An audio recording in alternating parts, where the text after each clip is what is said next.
I'm Christopher Lydon, and this is Open Source, all about our friend Brandon Terry and his tragic vision of the civil rights movement.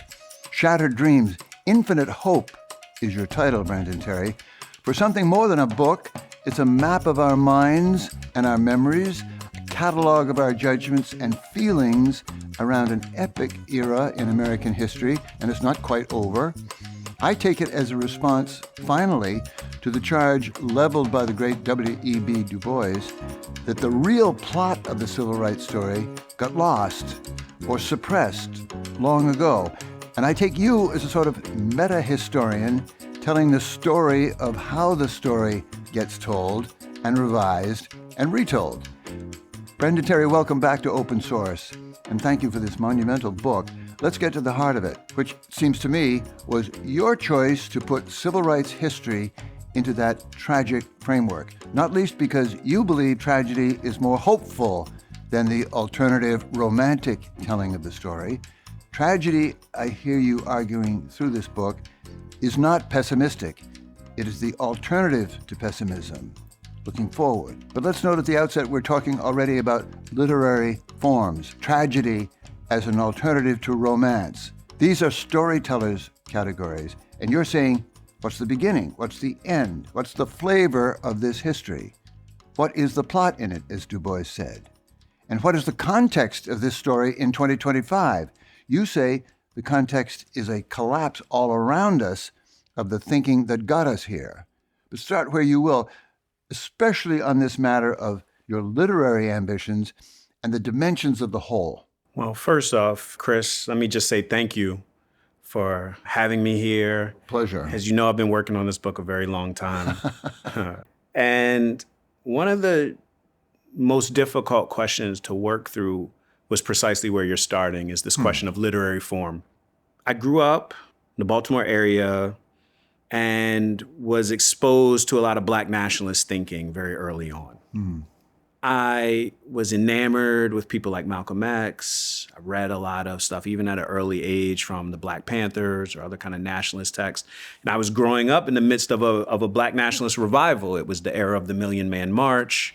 It's the era of Malcolm X hats and memorabilia, Spike Lee's film, Melvin Van Peebles, Mario Van Peebles, Public Enemy. Each one with a story, in effect. Each one with a story about Black pride, Black militancy, and the diagnosis of racial inequality. I even wrote my college essay about Malcolm X and the transformations in his life. And when I came to Harvard as an undergraduate, I had the good fortune of studying with a number of people, but among them, the great political scientist Michael Dawson, who put Martin Luther King's books in my hand for the first time. And I confess, like a lot of my students, I didn't even know Martin Luther King had books.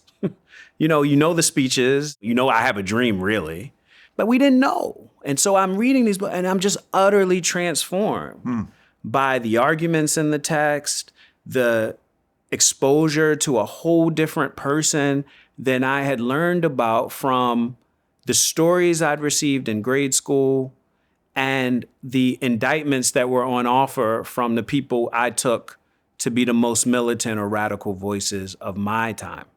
Right. And so from that early age, I've always been struck by how is it that we could tell a story so powerful about somebody that we all know it, but we don't know him. Right? We don't even know the scope of his mind, the content of his arguments. We know bits and pieces. But I've been struck by how can a story obscure more than it illuminates? And so I've thought about the civil rights movement for a long time. And the older I got and the more I studied political philosophy, that's where my interest took me, I was really struck by how often political philosophers and people who are making political arguments will reference the civil rights movement in a kind of offhand way. Right. They'll make an argument to you, say, it's just like in the civil rights movement, blah, blah, blah. Right? We still do. And we still do. We do it all the time. We do it when we talk about citizenship. We do it when we talk about protest. I thought about it in the No Kings gathering on Boston Common. Why are we here? We're here mainly because Black people showed us how. Right. And made it possible. So people are emulating it in their civic action. They're invoking it in their political philosophy. They're citing it in their political argument. I mean, you couldn't live through the Obama era and not see it everywhere. They're putting the monuments up, the museums up. And so I just became struck with this idea of what are we doing when we do that?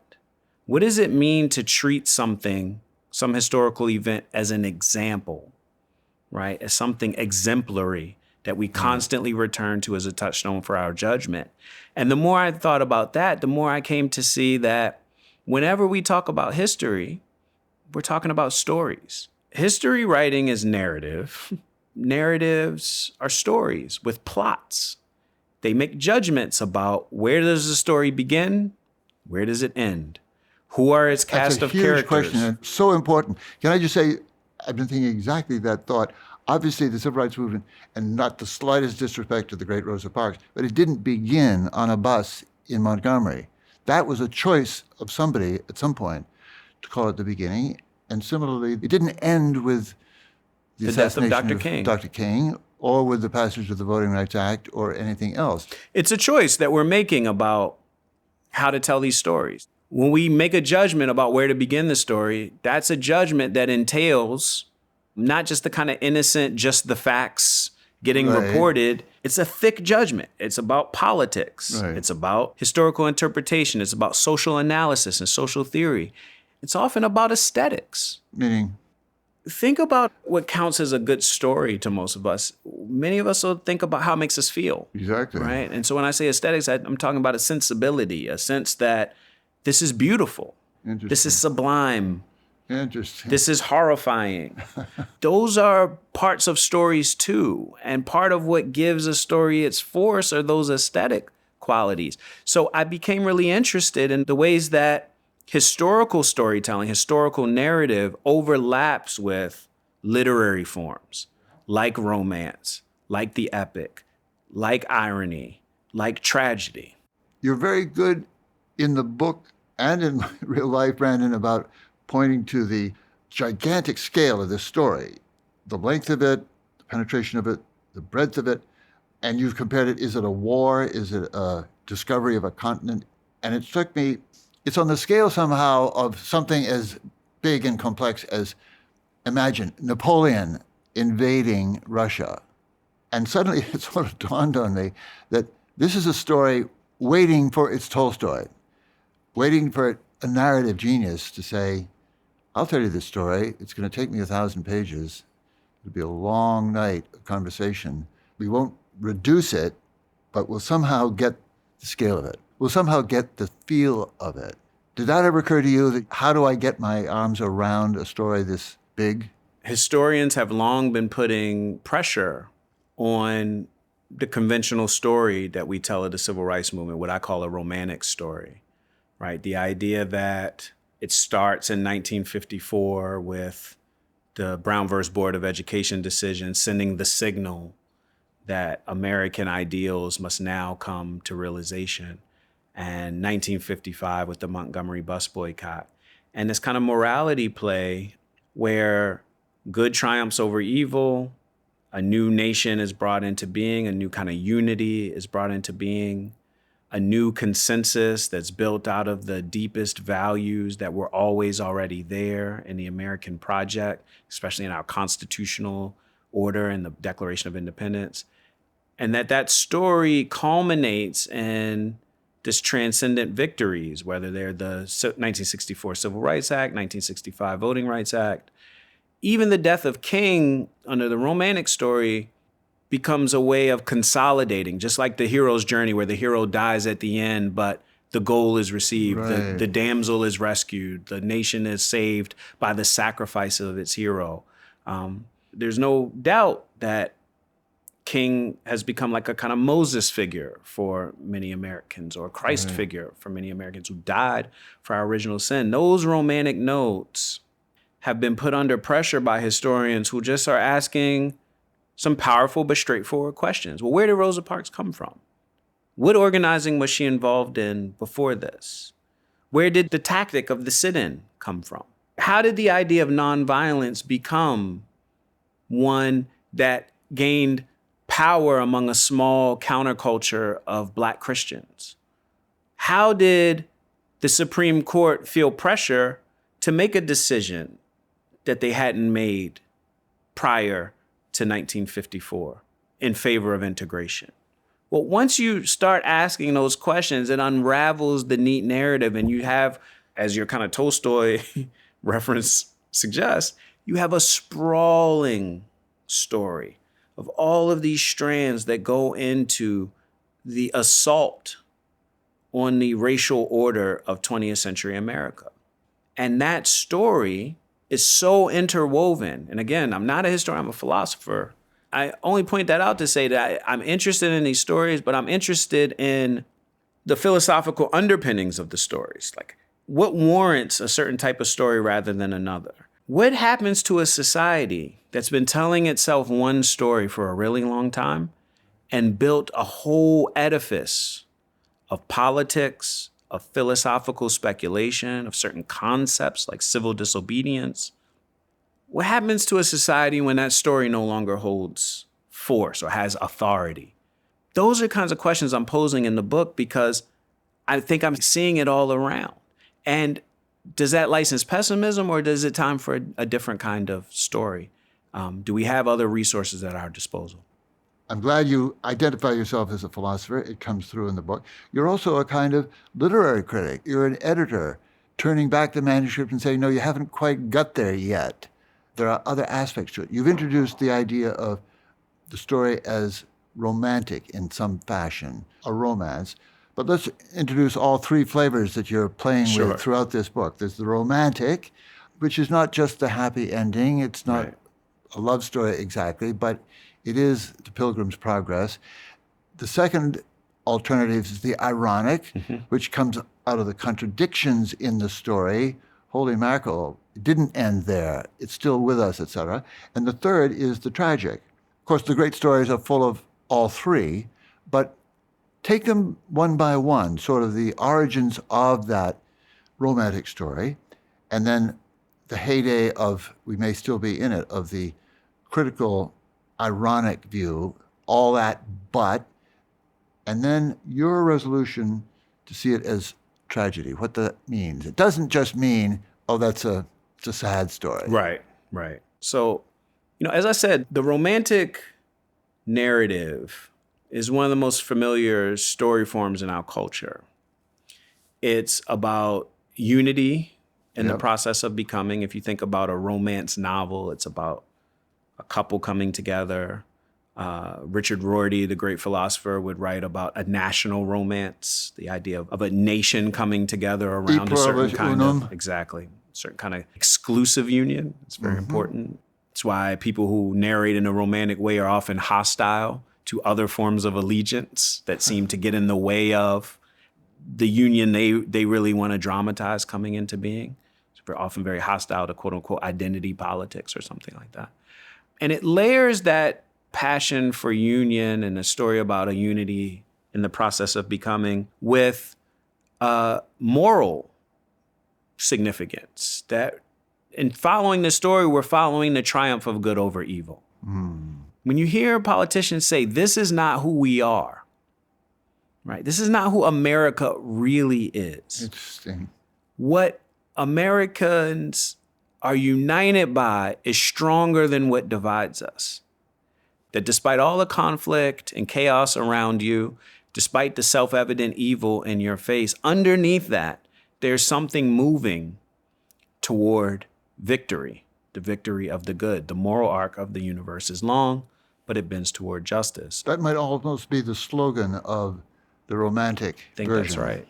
I think that's right. And the line comes from Dr. King, but before that it came from Theodore Parker. Yes, the great Boston abolitionist. Yeah, and transcendentalist of the Emersonian variety. Right. I think the civil rights movement becomes such a site for romantic narrative for a couple of key reasons.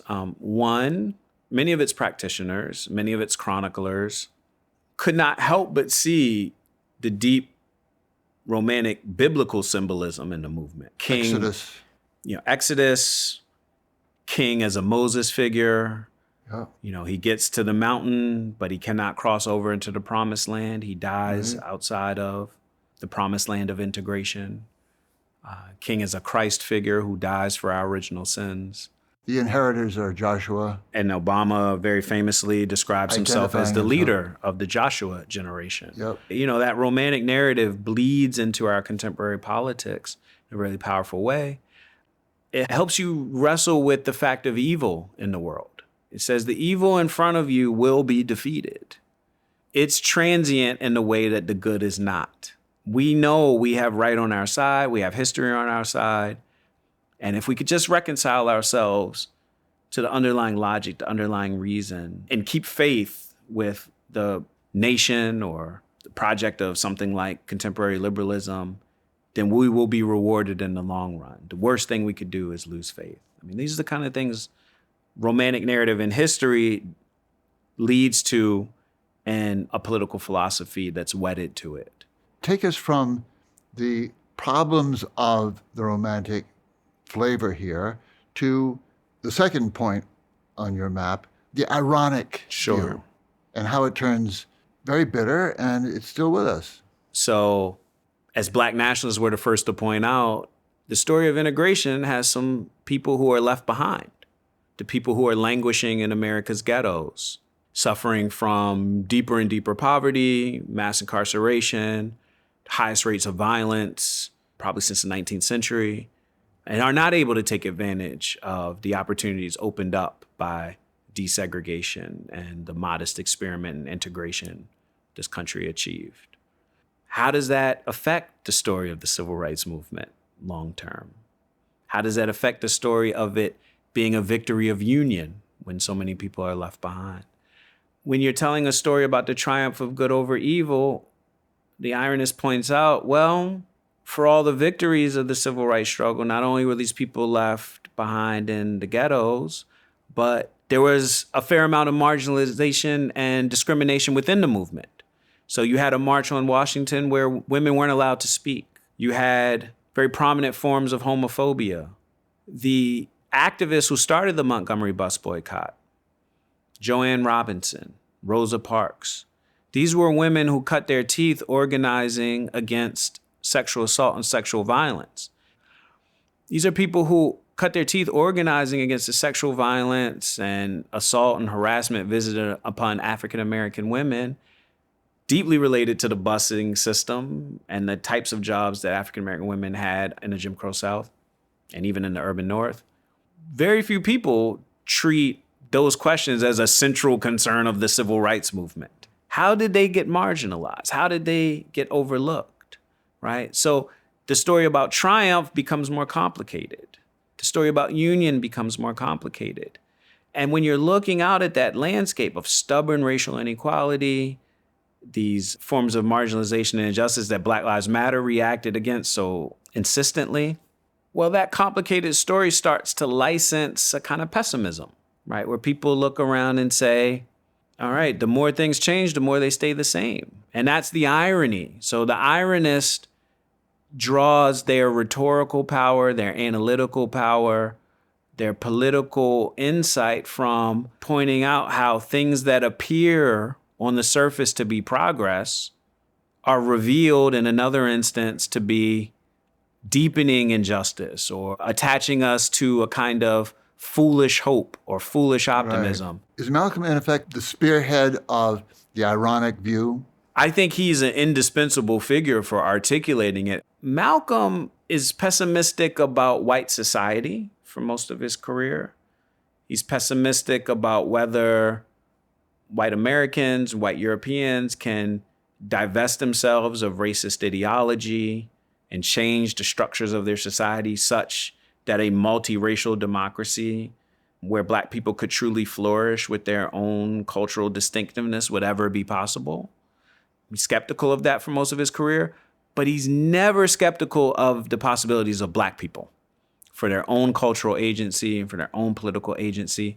And what separates him from contemporary Afro-pessimists is that they've lost even that faith, right? So they don't have faith in the power of Black cultural creativity. They don't have faith in Black political agency or some kind of separatist project. There is no way out for them. It's a deep pessimism. When does it get called Afro-pessimism? And what does Ta-Nehisi Coates have to do with it?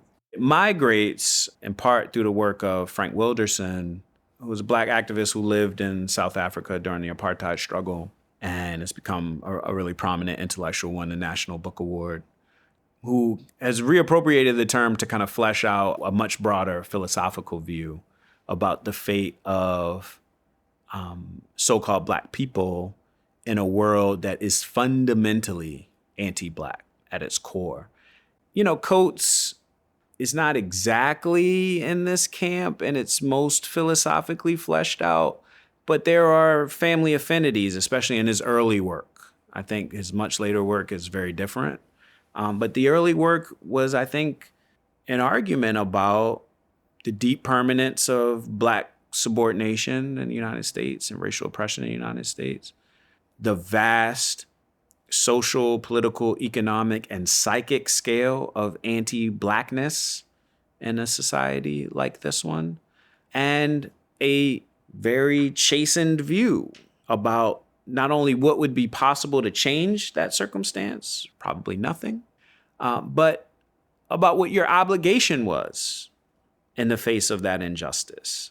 Brandon Terry, take us through your own route into the tragic view and how it differs from Afro-pessimism. Also the degree in which, as you would contend by the end, that tragedy, the next step is optimism in a certain way. Yeah, so I think many people, when they use the word tragedy, they mean awful.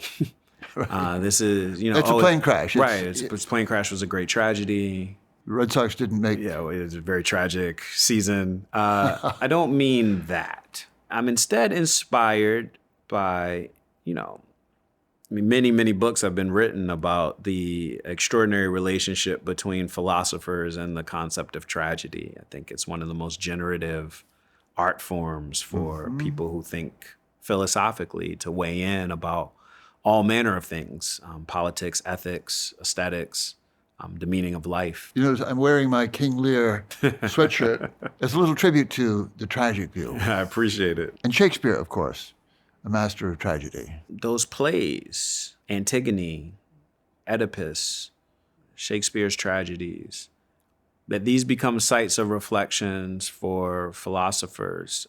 And a number of people have inspired me on this point, David Scott, but also Cornel West, Terry Eagleton, Martha Nussbaum. People who see in tragedy a certain kind of response to pessimism.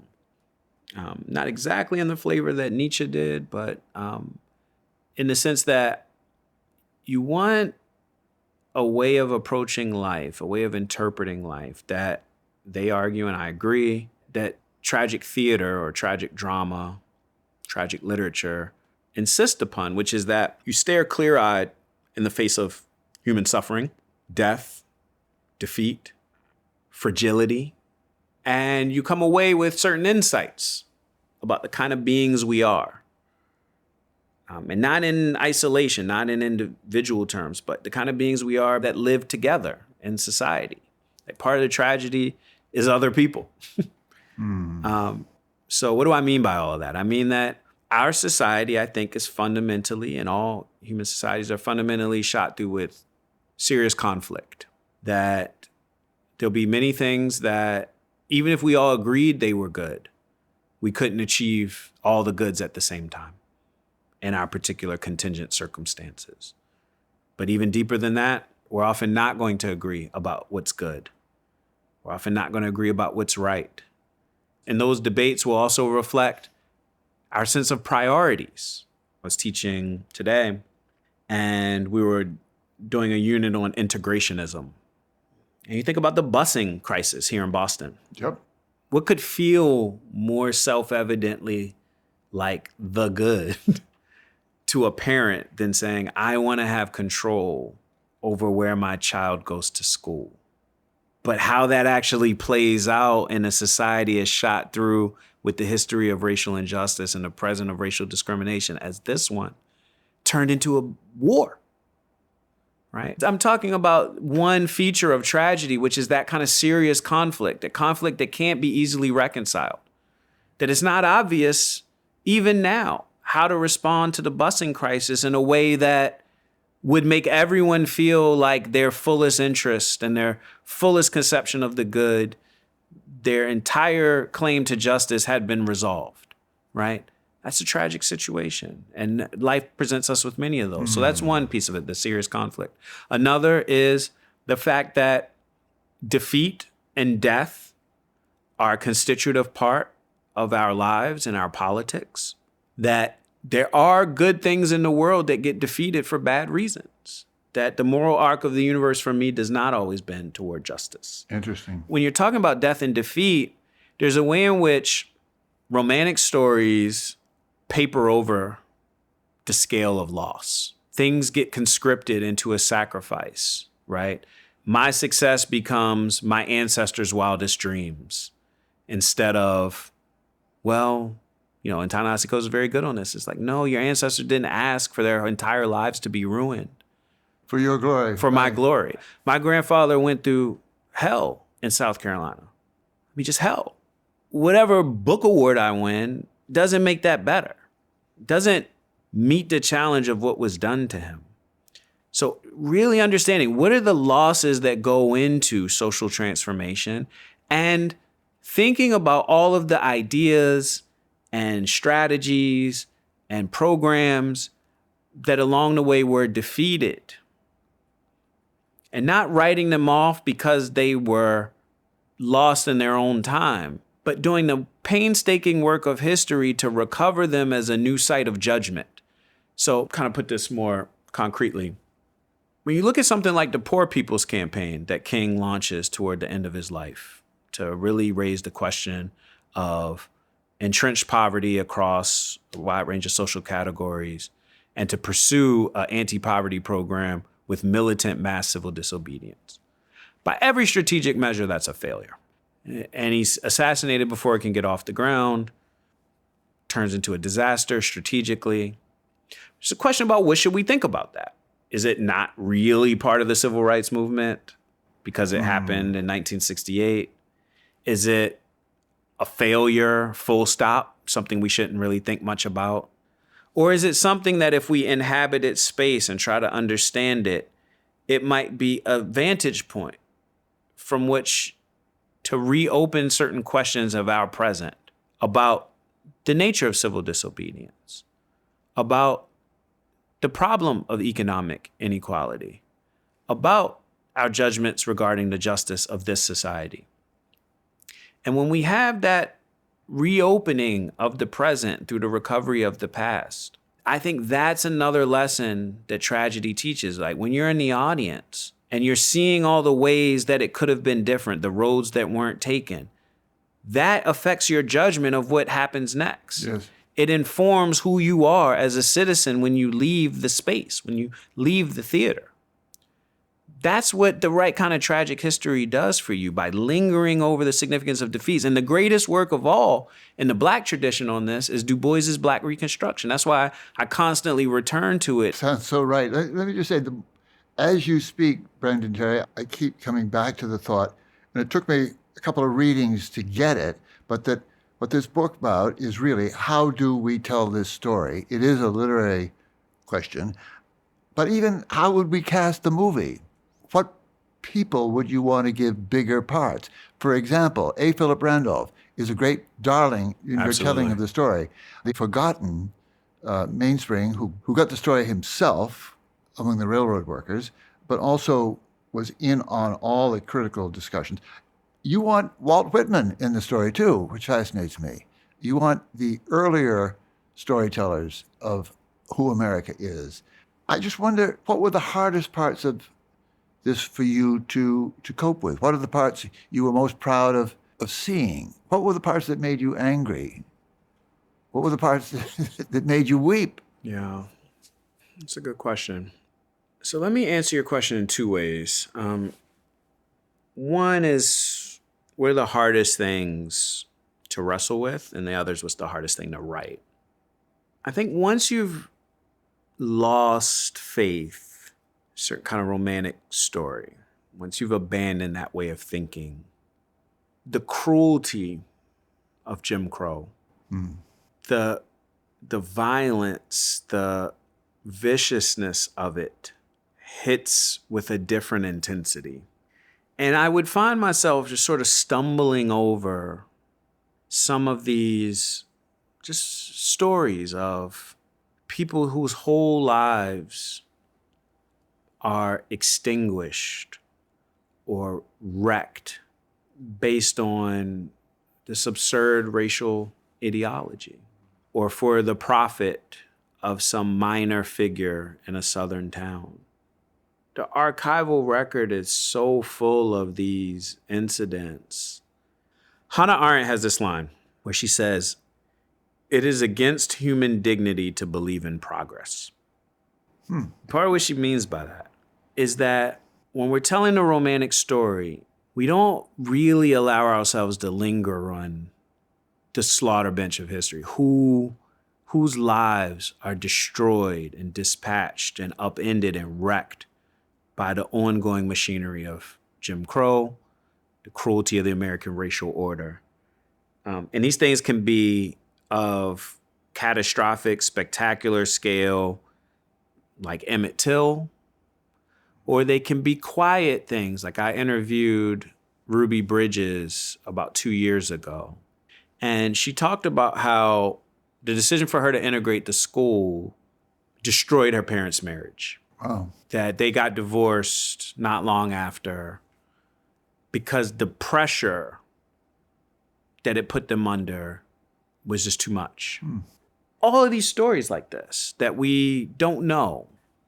Why does that matter? It matters not just as a, historical artifact. It matters because, well, if this is the exemplar, Right. this is the exemplary mode of action, the kind of thing we turn to when we're making decisions about how to do politics or how to make political judgments, well, we've been telling our stories in ways that don't really prepare us for the sacrifices we have to make, for the challenges we confront, for the cruelty and violence that people could visit, the genuine nature of what backlash really means. We're there now. And what it will call people to do in order to defend the things that were won in the course of these movements. Well, you're going to want a mode of reading history and a mode of political philosophic engagement with that history that puts those losses and sacrifices front and center. That's the main piece of it.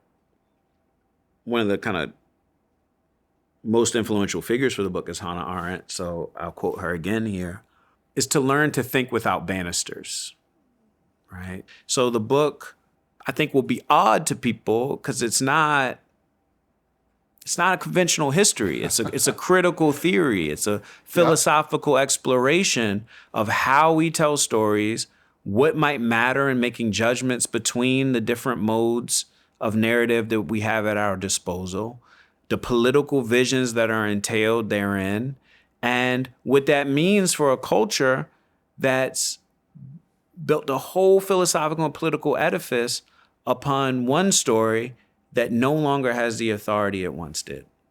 Your basic view is that the pillars of our understanding are deeply eroded. Is there a way to go through those pillars and look ahead? The romantic story isn't just free-floating. It relies on certain things having authoritative force in the broader culture to seem true and to seem persuasive to people and compelling. Romance, I think, rested its stories of unity, its stories of good overcoming evil, its story of reconciliation and long-term kind of theodicean view. I think all of that depended on certain things seeming authoritative. One is the idea that race is a kind of real foundation for political solidarity. That story is breaking down for lots of reasons. There's a story about the church being the vanguard institution. Well, if the church seems like it's at the vanguard of politics, it's much easier to tell a story about good overcoming evil. That's the church's story. If the church can legitimately represent or seemingly represent the broader group, then the unity story seems more plausible. But where that breaks down, the story starts to unravel. When there seemed like a future an imagined future of integrationism, and its opponent was Black nationalism, and that is how, on that kind of binary, you could map most Black political life. Well, when that story was authoritative, it could be easier to say, we want to do the things that are advancing integration, and we want to avoid the things that are advancing separatism. That's our telos. That's our goal. When those futures don't seem plausible or viable or to accurately describe politics in our contemporary world, we start to look back on the past as a cacophony of political positions and more complicated political divisions. And the last thing is the cultural politics of representation, that there was once a view, I think authoritative in Black culture, that Black artists and representatives had the duty to vindicate the race from negative representations and produce positive representations of the race that might provide a sense of collective identity and distinctively Black cultural flourishing. This one totally fascinates me. Keep going. That view has been scrambled in part because artists have challenged the very bases of the project. That can any art represent the entire group? Can we reliably make distinctions between a good representation and a bad representation of Black people? Who decides? And on what grounds? This has been much of the debate about the so-called politics of respectability in Black politics. So as those things have become less authoritative, and again, I don't mean that they don't exist, that people don't still talk like that. I just mean they don't have the cultural force and power they once did. That weakens the hold of the Romantic story for all of us, because the very basic assumptions of that story start to unravel.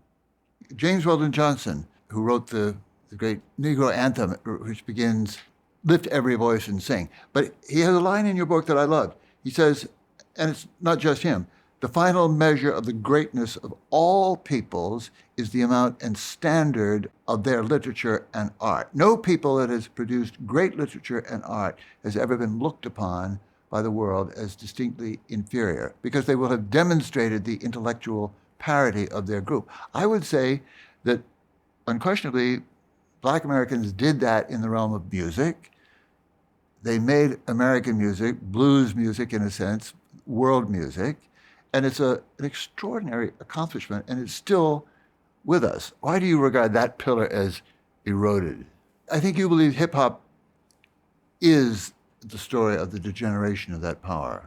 Well, I wouldn't say degeneration. Again, I think what hip hop does is it exposes some of the weaknesses of the position, right? So it raises the question, and this is across American art, right? You know, much of the story of American art post-war is about whether there is any longer a high and low art distinction, right? Whether you're talking about Warhol or Bob Dylan or hip hop. When you're dealing with people like James Weldon Johnson or W.E.B. Du Bois, these are people who believe in high art. They think, you know, they're like Herder or people like that. You take folk art, but the great artists distill it into its kind of high art form that it can sit alongside the great works of other cultures and be in the kingdom of culture and compel admiration and respect for the cultural distinctiveness of this group.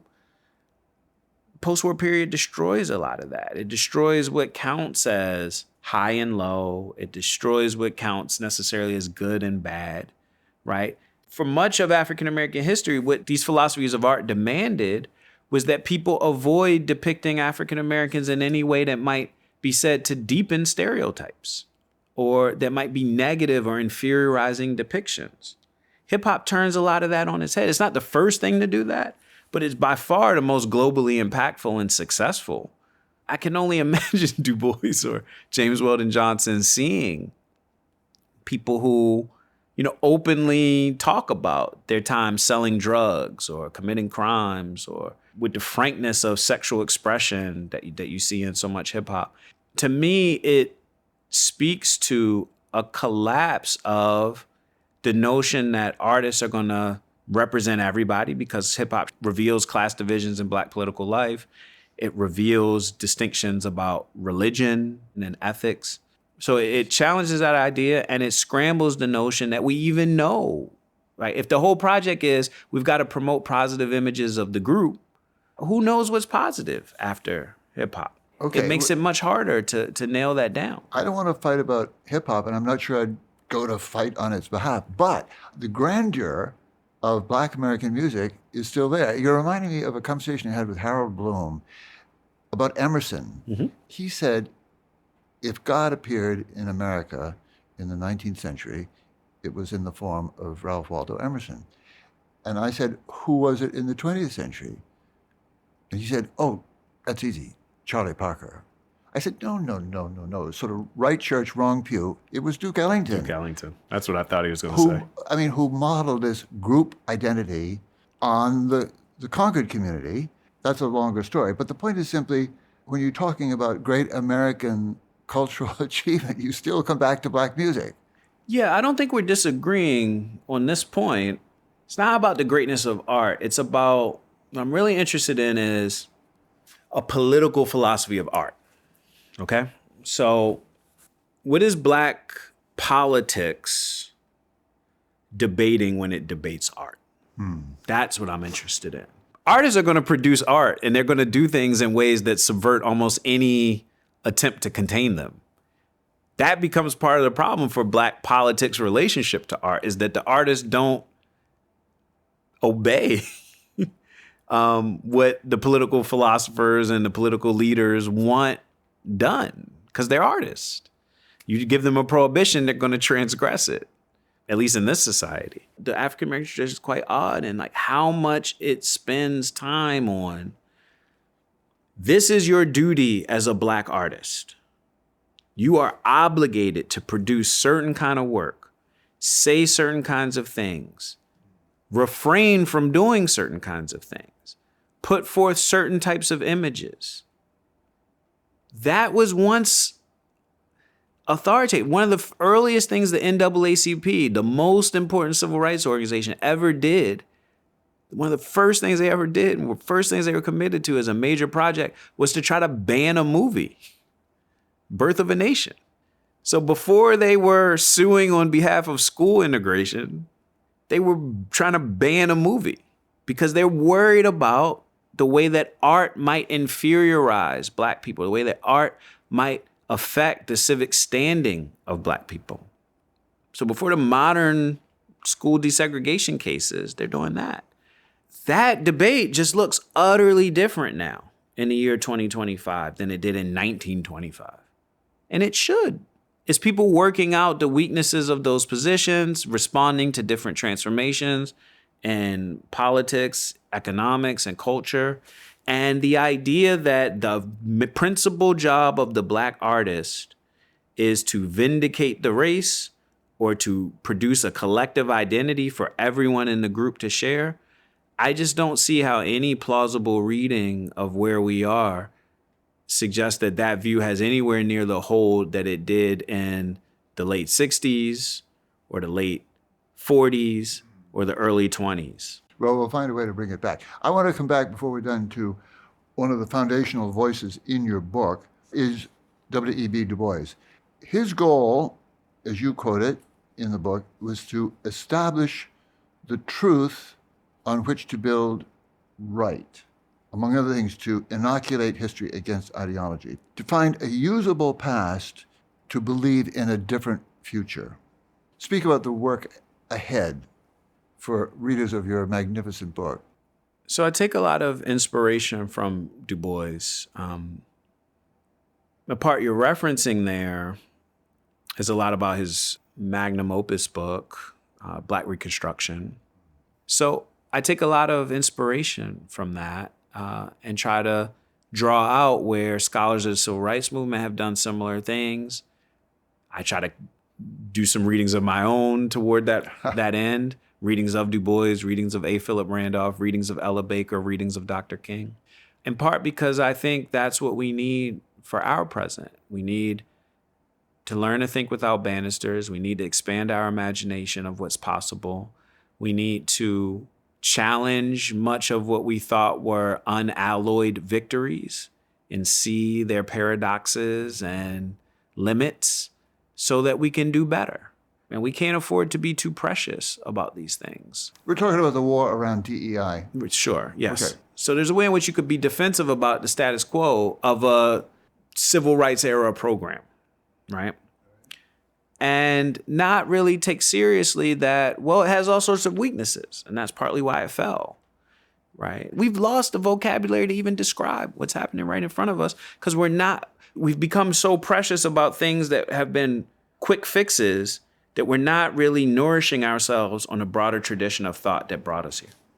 Brandon Terry, infinite hope is in your book title, but you also say late in this same book, there are dark days ahead. Prepare us. So let's not make any mistakes about where we are. I think the great challenge interpretively and analytically of our time is describing what's happening in front of us. When I spoke about resegregation, it's not hyperbolic language. We are seeing the dismantling of 60 years of civil rights legislation. We're seeing fundamental challenges to the most basic civil liberties and civil rights, your right to due process, standing as a citizen on the basis of the 14th Amendment is under threat. First Amendment rights that institutions long thought that they enjoyed with no presumption of challenge are under assault. What's said behind closed door, those are things that just said and done in front of us. What's being said and done in closed doors in group chats is even more vicious. People openly using racial slurs, people who are presidential appointees speaking in terms that would make the Citizens Council segregationists blush. People celebrating Hitlerism, Nazism, fascism openly. This is the world that I don't think romance really prepared us for. And part of, I think, what makes the call that I issue at the end for kind of tragic hope so germane to the moment is that it's harder than ever to evade the fact that we're in dark days. There are going to be defeats. There's going to be death. There's going to be undeserved suffering. People are going to be called on to sacrifice things in absence of any guarantee that their sacrifice will move the needle. But the question, as always, and as I try to show that King says in the moments when he's not saying moral arc of the universe, he's talking about shattered dreams. The title's from that sermon where he says we're all going to live with the agony of blasted hopes and shattered dreams. There are things we're going to strive for and not realize in our lifetime, but they're still worth doing if they're guided by the right kind of vision of justice, a right kind of vision of human flourishing, a right kind of vision of human dignity. It falls upon us, and I think this tragic history teaches us that there's nothing guaranteed. A better future isn't guaranteed, but a worse future isn't guaranteed. We're still not in the worst of all worlds. And it's part of our responsibility. For me, tragedy is about that contingency, and it's about that responsibility to act without guarantees and try to eke out a measure of something better from the seams of action that we do have. And studying the past so that our judgment is trained and ready to recognize opportunities where they emerge, where we're ready to think in honest and forthright terms about power, about the demands of political action, about its responsibilities. That's the lesson. That's how history can deepen our imagination and sharpen our judgment. And so tragic hope for me is about rejecting the pessimist lament that we're already lost. Nothing we do matters. That every attempt to change the world is always foolish. Tragedy doesn't guarantee that it won't be, but it acts in the face of the contingent possibility that we could make it better. We could do something here and now to seize some possibility from the world. And maybe I should end on this point. And to keep alive the ideals from which to judge this world as something short of justice. And this is a point I think people don't really appreciate enough. The last 30, 40 years of work on race and racial justice has nourished our moral sensibilities. We can look out at a very complex world and point out things that many people decades ago would not have seen as a racial injustice.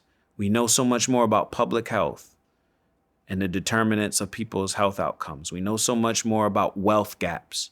We know so much more about incarceration and crime.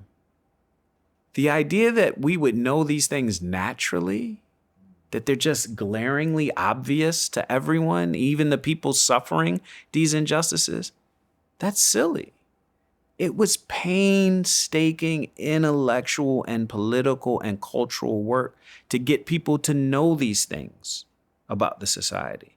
And I always will think that one crucial part of the backlash that we're living through is because so many non-Black people came to know these things. And people were coming home to their Thanksgiving tables or their rides home from college campuses, listening to students describe a world that they wanted to evade the truth of. Listening to their children, their young people in their lives, describe a world that they had done everything to evade knowing. And so much of the movement we're facing is about covering that truth up again with lies and propaganda. And if we don't act in ways and fight to defend the hard-earned insights from this legacy, this tradition, I don't see how we could have any confidence that 100 years from now, people will still even remember that this is a world that in its present form is not worthy of our affirmation, but can still be a site of our hope. Thank you for all of that, Brandon Terry. Thank you so much, Chris. Brandon Terry is a professor of social sciences at Harvard. He has written extensively on the political philosophy of Martin Luther King Jr., and he's edited the retrospective volume, 50 Years Since MLK. Our conversation here at Open Source relies on listener support. If you haven't done your part yet, now's the time to go to radioopensource.org/donate and pitch in to keep the world's first and longest running podcast going strong. And leave a comment while you're at it. We're proud to be a founding member of Hub and Spoke, a Boston-based collective of independent, creator-owned podcasts.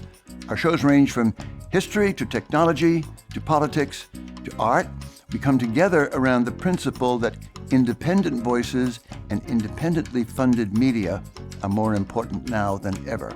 You can learn more at hubspokeaudio.org. And thank you